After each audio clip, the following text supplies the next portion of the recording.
ഇന്ന് second Saturday ആയിട്ട് കുറച്ച് കൂടുതൽ നേരം ഞാൻ കിടന്നുറങ്ങാമെന്ന് വിചാരിച്ചു. കാരണം 2 പിള്ളേർക്കും സ്കൂളിൽ പോകണ്ടല്ലോ.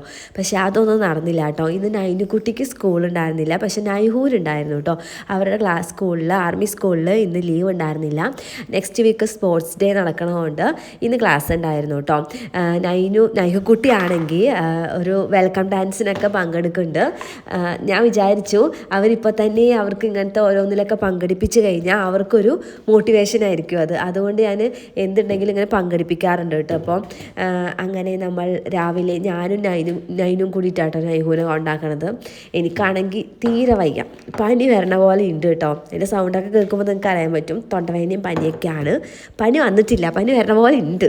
എന്നാലും എനിക്ക് തീരെ വയ്യ. എന്നിട്ട് അവളെ കൊണ്ടാക്കി വന്നിട്ട് ചോറ് വെച്ചു. ഞാൻ കഞ്ഞിയും അച്ചാറും കൂടി കഴിക്കാമെന്ന് വിചാരിച്ചു. വേറെ ഒന്നും ഉണ്ടാക്കാൻ എന്നെയും കൊണ്ട് പറ്റില്ല കേട്ടോ, വയ്യായിരുന്നു. അതിൻ്റെ ഇടയിൽ എനിക്ക് തൊണ്ടയൊക്കെ വേണിച്ചപ്പോൾ ഞാൻ വിചാരിച്ചു കുറച്ച് തണുപ്പുണ്ട്. എന്നാണെങ്കിൽ വെയിലൊന്നും ഉണ്ടായിരുന്നില്ല കേട്ടോ.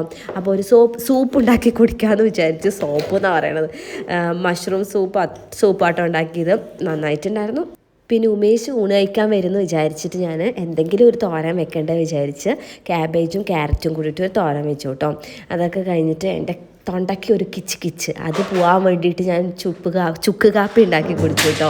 അതൊക്കെ കഴിഞ്ഞ് നൈഹുവിനെ വിളിക്കാൻ പോയി. നൈഹുവിനെ വിളിച്ച് വന്നിട്ട് അവൾക്ക് വെൽക്കം ഡാൻസിന് ഇടേണ്ട ഡ്രസ്സ് അവർ തന്നു വിട്ടുണ്ടായിരുന്നു കേട്ടോ. റെൻറ്റിനെടുത്ത ഡ്രസ്സാണ്. അപ്പോൾ അതൊക്കെ ഒന്ന് ഇട്ട് നോക്കിയിട്ടോ. പിന്നെ അതൊക്കെ കഴിഞ്ഞ് ഇങ്ങനെ വെറുതെ ഇരിക്കുമ്പോൾ നൈനുവിന് നല്ല വിശപ്പ്. എനിക്കാണെങ്കിൽ ഒന്നും ഉണ്ടാക്കാൻ തോന്നിയില്ല കേട്ടോ. അപ്പോഴാണ് എൻ്റെ ഓപ്പോസിറ്റിലുള്ള അഞ്ച് വന്നിട്ട് ചേച്ചി എന്ന് വന്നത്.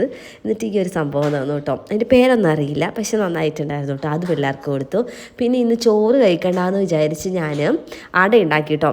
നമ്മളൊക്കെ പെട്ടെന്ന് വിശന്ന് കഴിഞ്ഞ് ഞാൻ ഉണ്ടാക്കണ ഒരു സംഭവമാണ് ഈ അട. ചിലപ്പോൾ അട മധുരം വെച്ചുണ്ടാക്കും, അല്ലെങ്കിൽ മധുരം വയ്ക്കാതെ കഴിക്കും കേട്ടോ. ഞാൻ പെട്ടെന്ന് വിശക്കുമ്പോൾ എപ്പോഴും ഉണ്ടാക്കണ സംഭവം കേട്ടോ ഇത്. അതിൻ്റെ ഇടയിൽ ഞാൻ ഇത് കഴിക്കുന്നുണ്ട് കേട്ടോ. എനിക്ക് ചോറൊന്നും കഴിക്കാൻ തോന്നുന്നില്ല. അങ്ങനെ വൈകുന്നേരം അട ഉണ്ടാക്കി കഴിച്ചു.